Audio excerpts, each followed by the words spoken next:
Olá, amigos. Estamos de volta para mais um programa O que é o Espiritismo? Orson, você está demorando muito para responder à nossa pergunta, a indagação básica, que é título desse programa. Afinal, Orson, o que é o Espiritismo? Olá, Sidney. Olá, amigos. Sidney, veja você como essa pergunta é importante, hein? Porque fizemos dezenas de programas e ainda não conseguimos responder a esta instigante questão. Vamos continuar, então. Afinal de contas, o que é o Espiritismo? Orson, há outros casos de que você se lembra que podem ser arrolados como assim evidências da reencarnação? Olha, entre tantos nomes respeitáveis, porque são vários, viu, Sidney? Não é um ou dois, nem 10, são muitos cientistas que se dedicam a essa pesquisa séria. Entre eles, eu destaco Ian Stevenson, porque é um grande pesquisador da reencarnação, de fatos que ligam à evidência claríssima da reencarnação. Mas eu me lembro de uma história que o telespectador, o ouvinte, talvez conheça, e talvez já tenha visto, mas merece ser citado aqui, até porque muitas pessoas estão tomando contato agora com o programa, com a doutrina espírita, e podem se sentir motivados aqui para essa questão. Eu me lembro do filme Minha Vida na Outra Vida, que não se trata apenas de uma clara evidência, mas pode se constituir numa prova. O filme Minha Vida na Outra Vida é baseado em fatos reais de uma mãe moradora dos Estados Unidos, que aos 40 anos, com um filho adolescente, começou a ter recordações, lapsos de memória de vida anterior vivida num país europeu. E esses lapsos, esses lances, esses insights, foram se fortificando a ponto dela descobrir a data e descobrir a cidade. E apesar da contrariedade do marido, ela foi lá e se reencontrou com os filhos da outra encarnação passada e que foram abandonados porque ela sofria muito com o marido, ela morreu de parto e deixou os filhos pequenos. E morreu com esse trauma, essa preocupação dos filhos menores que ficaram sob o cuidado do mais velho. Ela Sim, sofria com o marido da vida anterior. da vida anterior. E ela se lembrava dessas agressões do marido. Nos lances que ela tinha em sonhos, em pesadelos, ela se lembrava de lances muito claros, né? E esses lances levaram a ela uma ampla pesquisa, o marido contrário a isso, do atual casamento, mas depois o próprio marido se convenceu que não haveria como segurar a esposa, foi, a família inteira viajou para o país, e lá ela pôde se reencontrar com os filhos da outra encarnação. Na Eles Irlanda. estavam todos idosos, mas eles se reconheceram. É uma prova patente de reencarnação essa. Não foi apenas uma lembrança, foi uma lembrança materializada, foi uma lembrança constatada em fatos, de documentos, de fotos, de imagens, de nomes, datas e relacionamentos. O que me chama a atenção, Orson, a disposição de diretores, produtores do cinema americano que admitem que trazer um fato como esse é importante para a humanidade. Muito importante. Você me faz recordar um outro fato também baseado em fatos reais, também ocorrido nos Estados Unidos, que deu origem ao livro A Volta. Esse livro, A Volta, é resultante de uma pesquisa muito séria efetuada com um garoto que, reencarnado numa família americana, com pouca idade, com 3, 4 anos, se interessava muito por aviões. E o pai o levava aos aeroportos, levava aos museus da aviação, e o garoto sabia tudo dos aviões. Com 3, 4 anos, ele sabia onde ficava o motor, para que funcionava determinado dispositivo, ele sabia tudo. E depois as lembranças se intensificaram e as pesquisas levaram que ele fora um piloto americano na Segunda Guerra Mundial, derrubado por mísseis japoneses. Ele morreu alvejado por mísseis japoneses na Segunda Guerra Mundial. E ele teve a oportunidade, porque a história avançou muito, de se reencontrar com os colegas de outrora aviadores da época, todos idosos. E ele um garotinho de 6 anos, 7 anos. E esse depoimento do filme, do livro A Volta, está na internet. Eu não sei se virou filme, mas virou um documentário. Inclusive, ele teve um encontro inusitado com um ex-colega combatente da Segunda Guerra, ainda encarnado, bastante idoso. Eles se encontraram no elevador e, quando eles conversaram, o garoto chamou pelo nome. E o homem perguntou para ele: mas como é que você sabe o meu nome? Eu reconheço a tua voz. Você já imaginou? Isso é uma prova patente de reencarnação. O piloto americano reencarnado, agora um garoto, com toda a experiência, lembrança e conhecimento da sua experiência passada. São fatos que nos levam a constatar dados que não podem ser desprezados.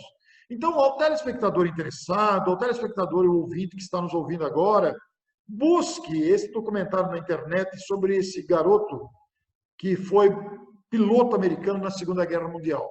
E também o filme Minha Vida na Outra Vida. Mas também o filme As Mães de Chico Xavier, onde nós vamos encontrar aquele episódio marcante da menina que caiu da bicicleta, bateu a cabeça, estava sob os cuidados da empregada doméstica e morreu a menina.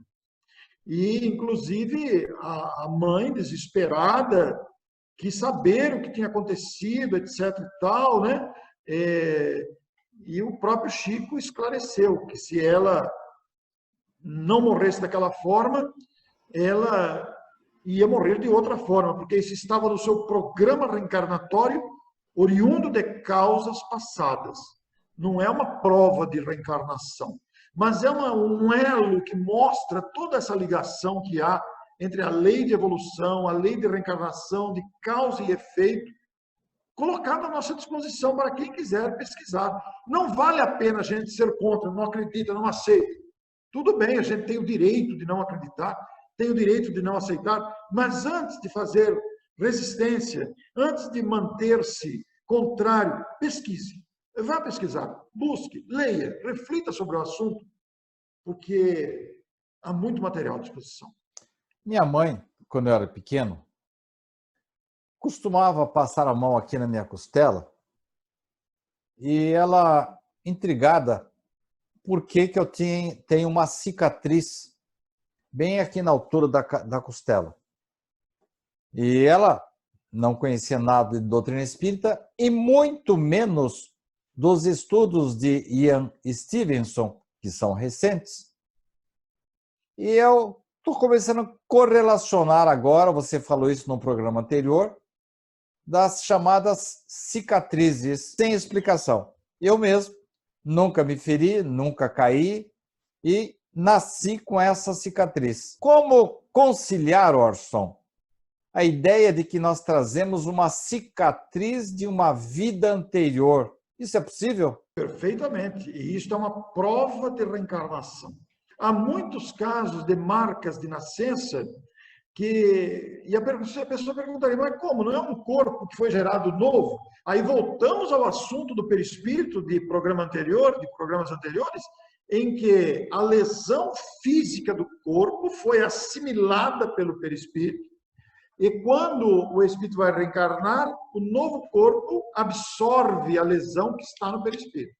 É por isso que o suicídio, Sidney, apresenta essas características. A pessoa que tem um tiro no peito, por exemplo, vai lesar o corpo, matou o corpo. O espírito sobrevive, o perispírito está lesado na região do coração pelo suicídio com o tiro no coração.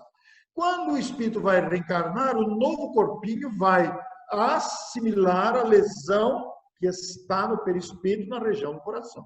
Há um caso muito interessante de um policial que foi morto com um tiro nas costas. Ele foi morto. E depois ele reencarnou e ele tinha uma marca do tiro nas costas, uma marca de nascença. E as pesquisas levaram à constatação, pesquisas sérias, claro que não dá para a gente entrar em detalhes num programa de 28 minutos, teria que pesquisar o caso todo, mas as pesquisas levaram a uma conclusão evidente, provada, de que aquela lesão que ele tinha também no coração, porque afetou o coração, e a marca de nascença no tiro nas costas, mostram a trajetória da bala idêntica da ocorrência da vida anterior, constatada agora no corpo atual. São provas de nascença.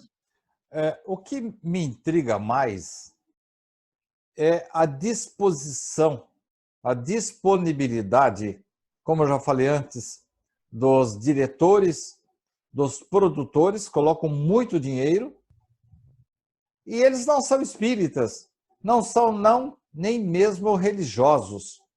E no caso de Ian Stevenson, vivendo num país eminentemente protestante ou católico, ele aventurar-se e provavelmente encontrar muitas barreiras dos seus colegas, como em outros cientistas encontram, para poder debruçar-se sobre essa questão das cicatrizes, das recordações inatas, ou mesmo desse caso dessa senhora americana que foi para a Irlanda. O que leva esse pessoal, Orson? Porque para nós, eu e você, se tivéssemos recursos suficientes, produziríamos aí 10, 20, 30 filmes, mas e esse pessoal que não tem o ideal, não tem dentro de si o anseio que nós dois e muitos outros temos de propagar, de veicular a mensagem espírita, Orson? O que os leva a acreditar, a gastar dinheiro e às vezes dar a vida em torno dessa ideia? Ô Sidney, isto provém da sabedoria de Deus. Porque Deus não nos vê como espíritas, católicos, protestantes, umbandistas, seja lá o que for. Deus nos vê como filhos e envia esses filhos nos mais diferentes segmentos de atuação. Porque os filhos de Deus, eles se caracterizam por várias aptidões, desejos, interesses, conquistas, tendências. Então, nós temos em todos os segmentos sociais, em todos os segmentos intelectuais, independente de crenças, espíritos com as mais variadas aptidões, interesses e dedicação, ocasionando que Deus envie esses filhos justamente com essas tendências em meios não religiosos, exatamente para provocar esse tipo de pesquisa, para em seguida desdobrar-se em desdobramentos na área religiosa que provem ou atendam a esse requisito, no caso que nós estamos falando da reencarnação. Não são espíritas, no entanto, têm um interesse desperto e produzem esses filmes belíssimos que encantam, nos sensibilizam e nos fazem pensar. Os espíritos influenciam nossas vidas, Orson? Mais do que a gente imagina, Sidney. E não são gente morta, não. São gente muito viva, que está ao nosso lado, que acompanha os nossos trabalhos. Então, vamos dizer, no caso desse programa que você se referiu aí, claro, nós estamos aqui envolvidos por espíritos, amigos nossos, interessados nesse trabalho de expansão do pensamento espírita. Então, se utilizam de nós, que temos esse gosto pela divulgação espírita, criado, alimentado, motivado pela amplidão do conhecimento espírita, então nós nos dispusemos a fazer isso. Você tem essa disposição de produzir programas, você lembrou de convidar-me, eu tenho a disposição e entusiasmo para atender o seu convite, os nossos dois entusiasmos se juntam, produzem um programa como este, que é assessorado por outra equipe, a equipe que não aparece, mas que atua nos bastidores, por trás das câmeras, companheiros dedicadíssimos envolvidos com isso, mas também todos nós assessorados por equipes de amigos espirituais, benfeitores, que suprem as nossas deficiências pessoais, a nossa limitação pessoal e atuam em nosso favor, seja intuitivamente, mediunicamente em alguns pontos, mas sempre dando essa assessoria. Os espíritos influenciam muito. em todos os sentidos. Nós estamos imbuídos de um bom sentimento, de uma boa intenção. Então, atraímos espíritos afins com esse ideal. Mas se o nosso interesse fosse outro, por exemplo, planejar um sequestro, por exemplo, ou planejar explodir um terminal bancário na madrugada, igualmente atrairíamos espíritos desta condição, deste interesse. Então, os espíritos influenciam diretamente a nossa atuação. Atender à sua sugestão, seja para o bem ou seja para o mal, é de nossa liberdade e responsabilidade. Você tem provas de que os espíritos voltam e se comunicam e se identificam? Você tem provas suficientes sobre esse assunto? Eu não tenho dúvida nenhuma, até porque eu já vivi uma situação inusitada. Dá tempo de eu contar? Nós estamos com tempo aí. Dá. Eu quero que você, inclusive, se for possível, faça uma breve menção do primeiro livro de Chico Xavier, O Parnaso, que na época era a mídia mais conhecida, a poesia. Sim. Pois é, foi bom você iniciar por esse detalhe, foi bom você citar isso, que não me estava ocorrendo, mas o Parnaso del Túmulo é uma prova da existência e influência dos espíritos. Porque então, o então jovenzinho Francisco Cândido Xavier, em Pedro Leopoldo, completamente desconhecido, começou a psicografar mensagens de variados autores intelectuais brasileiros e portugueses, reconhecidamente poetas, reconhecidos pela farta e fácil literatura. Era um grande momento da época, né? Pois não, Cid? A mãe de Humberto de Campos, mesmo naquele processo terrível, no meio do processo, ela admitiu que o estilo dos escritos recebidos por Chico Xavier, ou esse rapaz é uma enciclopédia extraordinária, ou é meu filho mesmo que está voltando. Pois é. O estilo literário de Humberto de Campos foi reconhecido pelos seus próprios críticos e pela própria mãe. Agora, há um detalhe em tudo isso, né? Não é apenas Humberto de Campos. São centenas de escritores, de autores reunidos nas diversas obras. Mais de 600 personalidades se utilizaram da mediunidade de Chico Xavier na produção dos livros. Como é que o médium consegue diferenciar, imitar, tentar fraudar 600 estilos diferentes, com dados identificatórios? Mas não seria aquele chamado método do pastiche, e que você imita o outro autor, Orson? Mas isso não condiz com a personalidade bondosa de Chico Xavier. Mas mesmo se você quiser manter-se nesse ponto, eu gostaria de pedir aos nossos telespectadores e ouvintes pensassem na capacidade do médium de escrever e psicografar com as duas mãos ao mesmo tempo, sendo que com a mão esquerda de trás para frente, em idiomas diferentes. Que mente seria capaz de fazer isso? E sem contar Então, também, né, Orson, dos depoimentos mais recentes de jovens desencarnados com detalhes assim preciosos que eram reconhecidos pelas mães. Vamos dizer que elas estivessem ali numa situação, vamos dizer, de saudade. Qualquer dado seria interpretado como sendo do seu filho, mas os dados, os nomes, as datas, os locais, isso não seria possível que Chico trouxesse a lume, não é isso? Pois é, esses dados identificatórios e principalmente a espontaneidade das informações são a grande prova da comunicação dos espíritos e sua influência em nosso meio. Eu me permito contar uma história de uma vivência pessoal. Eu, durante 10 anos, 12 anos, quando residia em Mineiros do Tietê ainda, eu estou em Matão há 20 anos, e quando residia em Mineiros do Tietê, durante 12 anos aproximadamente, nós dirigimos uma reunião mediúnica. Aprendemos muito com a direção daquela reunião mediúnica.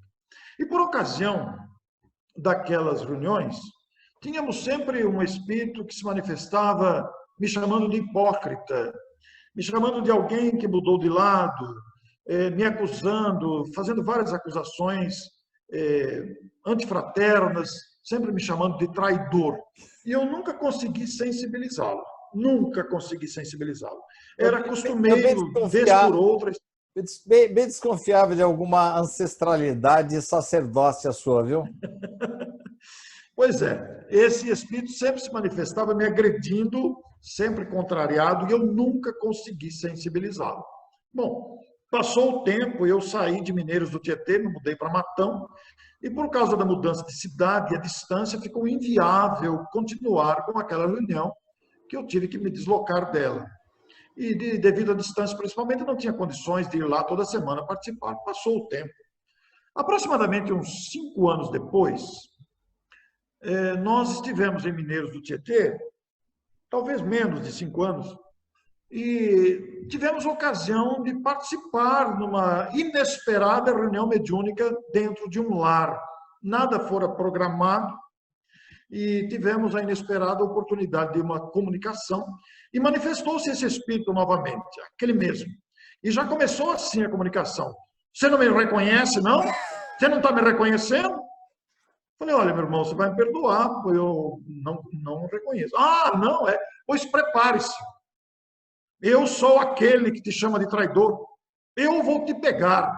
Eu estou preparando uma armadilha para você. Prepare-se. Tudo bem, conversamos com ele, passou. Não consegui sensibilizá-lo de nada, vim embora, esqueci o fato. Totalmente, esqueci totalmente. 2 anos depois, eu já contei isso de público na própria casa. 2 anos depois, eu fui falar em São José do Rio Preto, na Sociedade O Consolador, à época dirigida pela nossa querida Vera Oliveira. E fazendo palestra naquela casa, eu fui no domingo de manhã, havia planejado um determinado tema, e quando entrei na casa, me deparei com uma população maciçamente acima de 70 anos de idade. Maciçamente, 90% das pessoas que ali estavam eram pessoas acima dessa idade. E eu olhei a plateia, havia sido me dada a palavra, olhei a plateia e encontrei todos cabisbaixos, todos de cabeça baixa. Eu estranhei muito aquele cenário, como se me dissessem, eu vou ter que ouvir esse cara aí 50 minutos, eu quero tomar passe e ir embora. Era a sensação que eu estava tendo. Então eu mudei a palestra na hora. Eu mudei o tema na hora. Eu nem me lembro o tema original, primeiro escalado. Eu mudei o tema simplesmente e comecei a falar sobre o valor da amizade. É uma palestra que eu tenho. E nesta palestra sobre o valor da amizade, eu comecei a me referir à minha professora primária, lá dos meus primeiros anos escolares. E comecei a me referir a ela sobre a maneira carinhosa com que ela sempre me tratou, com a maneira educada, tranquila. E conforme fui falando das minhas lembranças escolares, aqueles rostos cabisbaixos começaram a se levantar. E começaram a me olhar com um brilho no olhar extraordinário. Eu fiquei impressionado com aquilo. E, Sidney, eu te digo, foi a melhor palestra que eu proferi em toda a minha vida até hoje. Foi a sensação mais maravilhosa que eu tive. Mais maravilhosa que eu tive. E depois fiquei sabendo que boa parte deles eram professores aposentados. Tudo bem, recebi muitos cumprimentos, muitos abraços, muita emoção, eu me emocionei, elogios, etc. E vim embora para Matão. Passou, foi mais uma palestra. Alguns meses depois, acho que anos, talvez 1 ano e meio aproximadamente, ocorreu-me outra oportunidade de uma reunião mediúnica inesperada em 2 córregos. Estávamos reunidos com os amigos e resolvemos fazer uma prece. Estudamos uma página, fizemos uma prece, havia uma pessoa com muita necessidade, fizemos uma prece em favor dela e manifestou-se um espírito. E o espírito falou assim: você se lembra de mim? Com calma. Falei, meu irmão, a gente conversa com muita gente, você vai me perdoar a minha falta de memória, eu não me lembro. Pois eu sou o seu adversário do passado. Eu planejei tudo. E a médium não sabia disso. Eu em nenhum momento comentei esse fato com a médium. Não imaginava isso. É outra cidade, inclusive, né? E não tinha transmissão online como temos hoje. Eu estive lá naquele dia que você disse que foi a melhor palestra que você já se sentiu proferindo. Eu havia preparado toda a armadilha. Eu ia te desmoralizar naquele dia. Mas quando me dei conta da quantidade de estropiados que estavam naquela sala, quando me dei conta da quantidade de pessoas necessitadas que ali estavam, e o grupo de enfermeiros que se movimentavam, atendendo aquelas carências, aquelas enfermidades de toda sorte, eu me sensibilizei. E quando eu me sensibilizei com a minha armadilha preparada para te desmoralizar, as paredes se abriram e surgiu a minha professora, que foi a única pessoa que me tratou com carinho, foi a única pessoa que me respeitou. Eu não tive pai, eu não tive mãe, e a única pessoa que me respeitou foi aquela professora. Choramos os três, João Sidney. Choramos eu, a médium, o espírito, choramos os três. E eu quero te pedir perdão. Eu pude perceber aquilo que eu não estava enxergando. E me permita agora, eu quero te acompanhar. Eu pedi a Jesus para te auxiliar. Você imagina a minha emoção, que eu repito agora. Eu perguntei, eu totalmente lavado de lágrimas, quando o Espírito se despedia, eu falei, qual é o teu nome, meu amigo? Para eu saber, para eu me lembrar de você. Meu nome é Constantino. E eu passei a orar por esse Espírito, a me lembrar dele com carinho e gratidão. Mas o fato marcante que para mim isso foi uma prova muito marcante da mediunidade, da influência dos espíritos, na minha vivência pessoal. Porque toda aquela emoção sentida naquela casa, o desabafo depois, sem que a médium soubesse, para mim é uma prova. Eu não estava pensando em nada disso, nenhuma informação eu forneci. No entanto, isso ocorreu.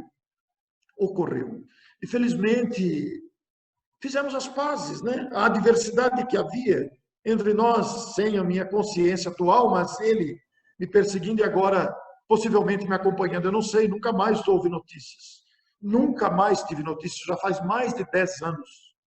Mas não importa. Para mim é uma prova cabal da influência, da presença saudável dos espíritos que estão ao nosso lado, Sidney. Muito bom. História tocante. Muito obrigado a você e até a próxima semana. O que é o Espiritismo? Muito obrigado a você, caro ouvinte, caro telespectador. Na semana que vem estaremos de volta. Até lá.